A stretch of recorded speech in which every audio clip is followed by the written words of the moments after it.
What's up, ladies and gentlemen? This is Greg Napier coming to you live from my home here in Columbus, Ohio, the city, the state of home of the Buckeyes. Either you love them or you like them. So when I say OH, coming in on my live broadcast, we'll say the familiar IO. If I say IO, they're going to say OH. So just a shout out to all my Buckeye fans out there. And just so you know, the Buckeyes will be playing this coming Saturday in the Big Ten Championship against Northwestern. A lot of controversy surrounding that uh, matchup with a lot of different teams and a lot of different people all over. Uh, just because of different situations. I'm not going to get all into it. And I don't know all the controversy. All I know that there's a lot of controversy, but surrounding it. What I do know is I'm going to be talking to you about credit, soft pull, hard pull. And I got a lot of notes here, and I'm just going to tell you right now before I even start. I got my notes here, so I'll be looking down from time to time, talking about the different things that I told you I'd talk about today, which is the difference between a soft pull and a hard pull. Instead of me trying to play that to memory, I'm gonna be just like my wife says, hey, it's okay to have your notes. And then one of my real good mentors, shout out to Mr. Ray Higdon, he said the same thing. He's like, look, you can have your notes and then you can share your notes with other people who may uh, find some value in what you're actually talking about. So if you think that there's some value in what I'm about to share with you, and I promise not to be long, but I definitely want to be strong and share the information with you. And there is a big difference in a hard pull and a soft pull. And I went and did a little research, and I got a couple pages of notes here. And if you like my notes, if you like the information that I'm gonna share with you, then feel free to inbox me your best email address. And there's no strings attached. I'm going to send you a copy of all of the stuff that I have here in these 2 pages of notes that I have, and I'm going to get right into the information, and I'm going to read to you a lot and just talk to you why it's important for you to be aware of a soft pull and a hard pull. Before I even start doing this research and I start diving down into my own credit, I didn't even know what a soft pull was, nor did I know what a hard pull. I had some kind of idea, but I was just guessing. And then you got different variations, and then you got different people with different opinions. So you know what I did? I just went and started doing some research. I just, I love the research. I love to go find out what the information is. I want to know the why behind the what. Why is it this way? And what can I do to make it better? What can I do to make it go away? What can I do? So let me read to you. It says, no matter how many soft inquiries appear on your credit report, your credit score will not suffer in any way. That is not the case with hard inquiries. The more hard inquiries you make, the more your credit score will be affected by those inquiries. What are the benefits of a soft credit check? I thought this was very interesting. Soft inquiries have very few disadvantages. Here are some of the benefits that come with soft inquiries. See, this is information you should know, ladies and gentlemen. We all should know this. It says here's some of the advantages. It says you can get offers for better credit cards. Check that out. You can get pre-approved for better mortgage loan terms. That actually happened to me on both occasions. And then it says regularly checking your credit score can help you maintain or increase it. Maintain it and increase it. And you want to maintain and increase your credit score. I can't tell you how important it is for you to be checking your credit score on a regular basis. Do not get sidetracked and get discombobulated on thinking, man, I haven't checked my credit. I haven't checked my credit in 6 months. I haven't checked my credit since when? I ask so many people, do you know your credit score? And I get the same answer a lot. No, I don't know. I have no idea. And you should know. But the reason why most people don't know is because they're afraid. They're just like I was. I was the same way. I was like, I don't know what that is. Or I knew what it was and I just was embarrassed and I didn't want to let nobody know that my credit score was that bad. Yeah. And so when you start being transparent, then that's when the healing process can take place. But if you want to keep burying your head in the sand, thinking it's going to go away, it's not going to go away. You got to do something. And that something is what I'm talking about here today. Just like I talked about yesterday, 68 million Americans have bad credit. That's a lot of people in America. And I used to be one of those people. I was in that statistic.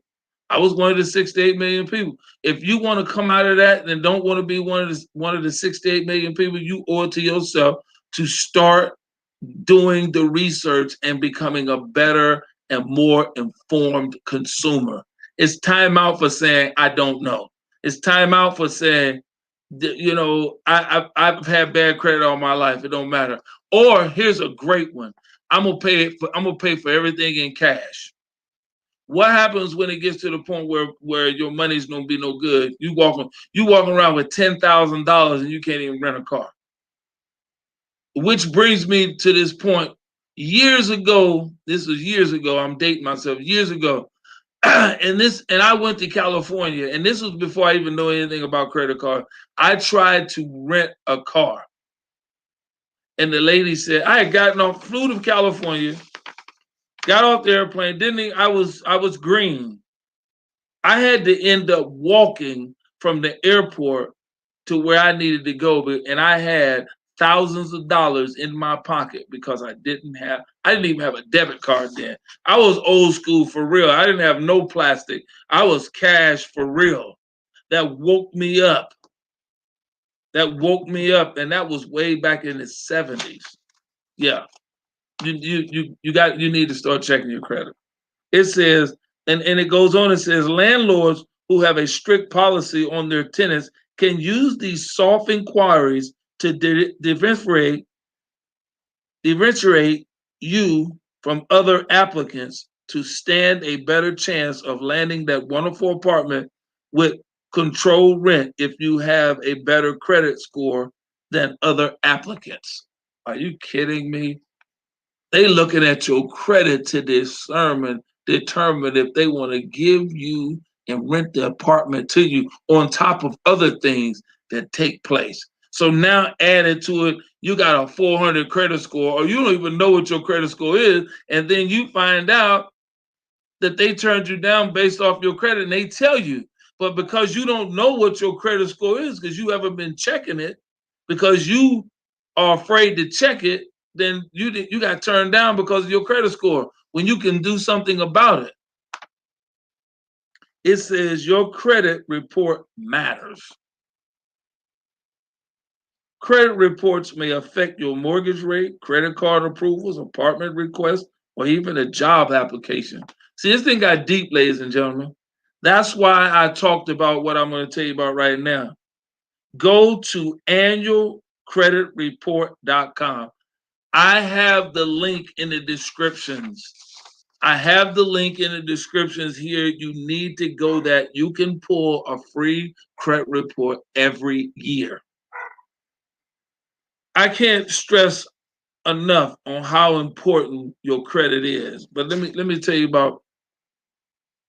It says a hard credit check occurs when you apply for a line of credit such as a credit card, a mortgage, or personal loan, or an auto loan. Once these credit applications have been submitted, the potential lender makes an inquiry into your credit score and history to see whether or not you qualify for the account. Here's another interesting point about this. As I was going through and doing my note taking. Typically, soft inquiries remain on your credit report for 2 years to give a clear picture of all the instructions that have been checked, that have checked your credit. These soft credit checks don't hurt your credit.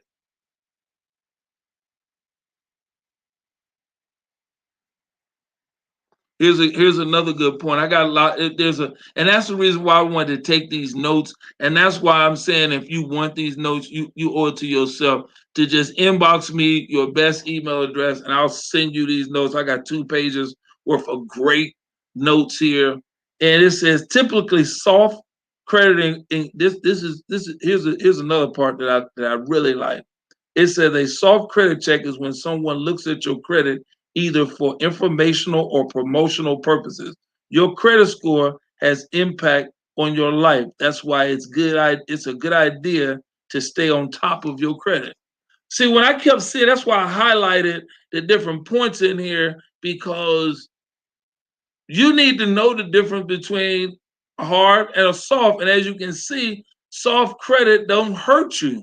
It actually helps you, but it keeps you informed if when you go and pull your credit on a regular basis. If you do nothing, the bare minimum, at least check your credit once a year. And then if you're saying, well, I don't have the money, here's the deal. You can go to annualcreditreporting.com every year and check your credit, and then you can take that information and put it away, and then just keep on looking at it. Then when things start, then when you start getting better in your finances, then you can start doing some better things. You can start, and the reason I'm giving you this, I don't want this. There's a reason I'm giving you this information is because a lot of people are getting misinformation. A lot of people just don't want to tell you, because here's the deal: if they tell you all of the information, then you won't come to utilize their services. See, I believe in giving the people the information so they can make an informed decision on how they need to do the things that they need to do. Check out my background. Remember, I told you yesterday I like this back. I love this background. When I was telling some people about my friend down in Atlanta, Mr. June Collier. And if you look to the far left over here, yesterday I had that background. And then when I actually went through and I found the combination of how you can have the living room and the dining room area, I really like that flow. I really like the flow, how it's an open and airy type flow. So I don't know what you were expecting when you were coming here, but here's what I do know. When you take care of your credit and you check your credit on a regular basis, you can come out of that 800 square foot apartment and get into something fabulous. I was talking to a person today that told me, I'm tired of being in an apartment. I'm paying $1,200 a month for rent, and I want to get in a home. How can you help me, Greg? That happened today. And I've often said this to a lot of people: if you can afford $1,200 a month for rent, you can buy. Yes, it's a mindset. It's a mindset. And lo and behold, I'm talking to an individual today, and she tells me, she says, Greg, I'm paying $1,200 a month in rent. I want to buy a house. I said, okay, so let's just start. Take the survey. Let's see where you are. See, you have to take baby steps. So you can't come out and just start, I want to buy a house. That's a beautiful thing. But let's do what's called reverse engineering. Let's look at the numbers. Let's look at the numbers. The first thing we have to do is take a look at your credit report. Got to get a real good snapshot of your credit report.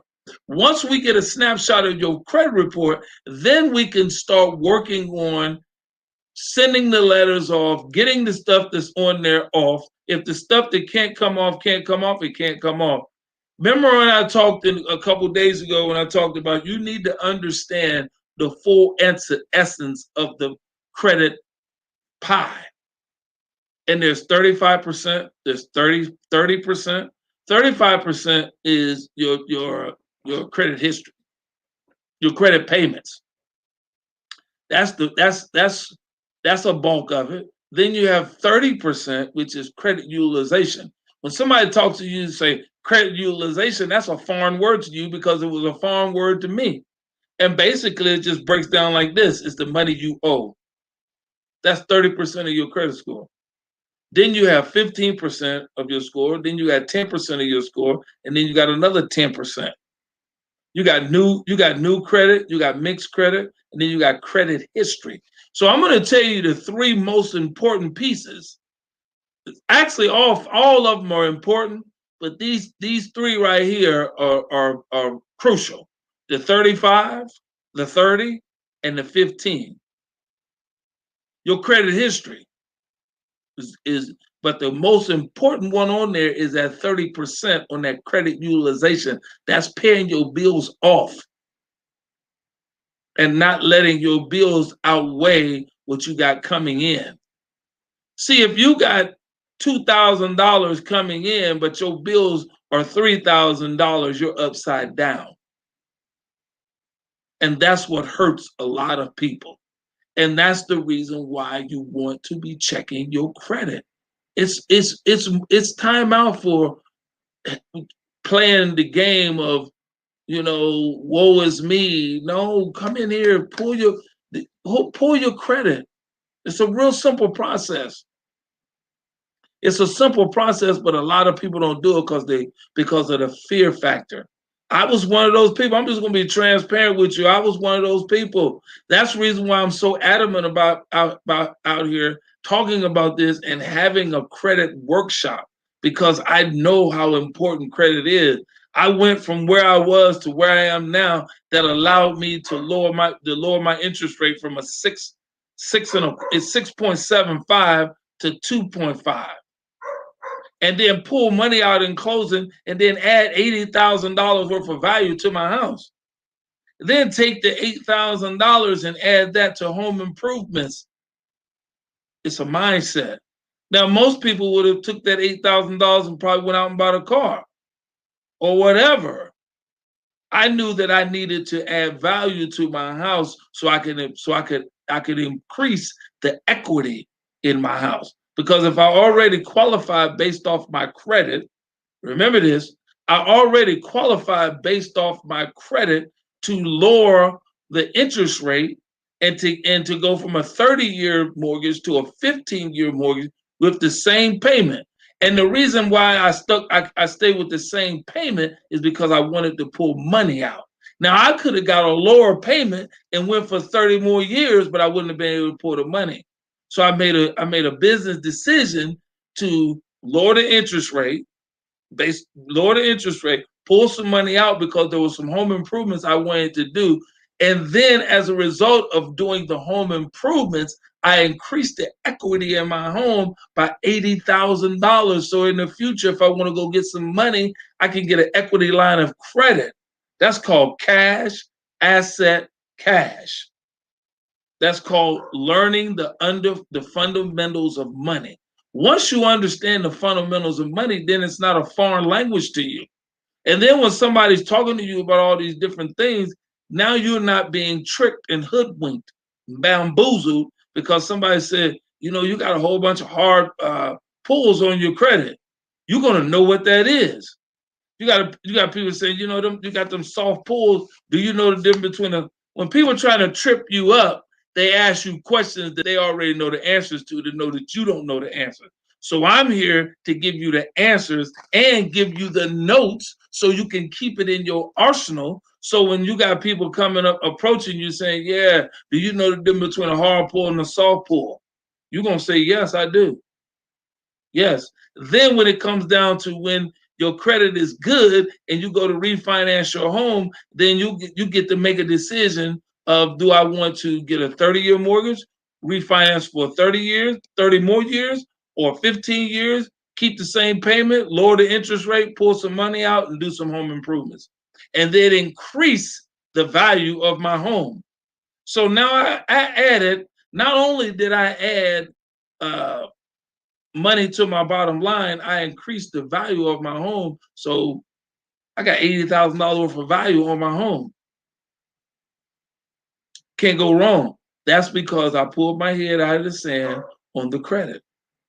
I decided that the buck was going to stop here. And if everything was going to change, if anything was going to change, I was going to have to make the change myself. It wasn't going to happen by me just going over there and not doing nothing. I had to do something. You have to do something. So I got the link down in here. Go to annualcreditreport.com. If you haven't already done it, get you a free credit report. If you want to understand how to read the credit report, just hit me up and then we can go over it. You can inbox me and then we can go over it. It's not as hard and complicated as people try to make it out to be. It's really not. I'm doing a credit workshop, and I can only have 5 people, and I have 4 now. And I'm going to put their names in the comments on the 4 people who have decided that they want to make a change in their life. They followed the process. I asked the question, they took the survey, and as a result, now they're on the list. Now we're going to be working together for the next 4 months, starting in January. It's going to be very, very, very, very, very fun. You're going to have a lot of fun. It seems like you're in a bad spot right now, and you may have a credit score that's 400 and something. When I first started working with my wife to clean her credit, it was in the 400s. Now it's in the high, almost 7s. On 2 of them, well, actually all 3 of them, I'll tell you her score if I can remember. It's 699, 667, and 6 something, high 6 something. And we just started working on it like a month ago. Because what I wanted to do is I wanted to work on mine first. I wanted to clear mine because you don't want to try to overload yourself doing too much at one time. So what we did is we worked on mine because mine was low, but not as low as hers. Hers was 200 points lower than mine. So I was like, hey, that's going to take a little while to get from 200 points up. So let's just work on mine to bring it up 100, 140, 150 points. Bam. And that's what we did. We went to work. So now once we got that and we were able to do what we needed to do with the house, now we're working on my wife's. And now God put it in my heart to pay it forward to do a credit workshop starting January the 5th. And it's going to go down January the 5th at 6 p.m. Eastern Standard Time, and it's 4 months. So if you're not serious about changing your life and changing your credit, then yeah, certainly this is not for you. And I would highly suggest don't take the survey, because here's what I don't want you to do. I don't want you to waste your time. And I truly don't want you to waste mine, because you can save a slot for somebody that really truly wants to improve their credit and improve their life. And be like my friend who told me today, hey, Greg, I'm paying $1,200 a month in rent. So surely she can afford to have a mortgage. And guess what she said to me? I want to own a home. Can you help me? I'm like, yes, I can. And this just happened as a result of her seeing my information and hitting me up. And we had a conversation. And everybody that comes on board, I won't say I only need, but there's only 1 slot left. I don't work in scarcity and trying to trick people up and try to do, because I don't need to do that. God is truly in the blessing business, and God has truly blessed me and blessed our family. And now it's time for me to continue to be a blessing to other people. That's what we're supposed to do. You're supposed to be blessed, and then you're supposed to pass that blessing on to other people. So that's what I'm here, and that's what I'm all about. And this is what I'm going to share with you. If that's you and you're serious about changing your life, the link is in there. I only need 1 more person to complete the process. I'm going to constantly be coming out here talking about credit. Tomorrow, I'm not sure what I want to talk about. Tomorrow is Thursday. And so I may do it and I may not do it because I do Bible study. You know what? Doesn't matter. I'm doing it. I'm just going to do it a little earlier. Now, Bible study for me is at 7 o'clock on Thursday. So what I'll do is I moved this one to 5 because I had a 6 o'clock appointment. So I had a scheduling conflict on my behalf. So you know what? I'm gonna still do it. I'm just gonna do it early. I'm gonna do it early. So be on the lookout for my notification. I'm gonna do it. I'm gonna do it tomorrow. Tomorrow's Thursday, but I'm gonna do it. God willing and the creek don't rise. Your boy gonna come out. Share this out with whoever you think can get some value from this. If you want these notes, you can see them right here. You can see as much as you can. See as much as you can. The paper's here. You inbox me your best email address, and I'll send them right over to you. No strings attached. And because I don't believe in trying to trick people. Yeah, I'm not about the tricking. I'm about if you want these notes, I got the notes right here, and I'll share them notes with you. And tomorrow I'm gonna be out. I'm gonna be tomorrow, and I'm gonna share with you something about credit. You need to know and have a great credit portfolio. You just heard all the different things I talked about the difference between soft and hard and why it's important that you keep up with your credit. If you do nothing, go inside the description, click on the link and go over to annualcreditreporting.com. And if you haven't pulled your credit with you get one every year with them for free. It's a beautiful thing. So I highly recommend you doing that. If you want to be number 5, just take the survey. I'll get a notification that you took the survey, and then I'll congratulate you. And I'm gonna I'm gonna tag the names of the 4 people that have already raised their hand and taken the survey. They ready to go. They ready to go. They looked at the information. They listened to me, and we get ready to have a lot of fun. So God bless you. As long as that creek don't rise, your boy Greg gonna be out here with you. We over in Columbus and got a lot of snow, which is cool. I like winter. So have a great rest of your evening, your afternoon, or your morning, depending on when you are viewing this. Tag somebody, send this out to somebody. I hope y'all like my flow. I really like that flow. That flow. Blue just happens to be my favorite color. So that's why you see blue and you got the blue pillows with the white couch. I mean, it's fat. Blue chairs over there. I got some suggestions for my wife to go ahead and just trick that thing out. I like that flow. So give me a thumbs up. I love each and every one of you. So I'm gonna get off this live. I got some other things I gotta take care of, but just know that I got your best interest at heart.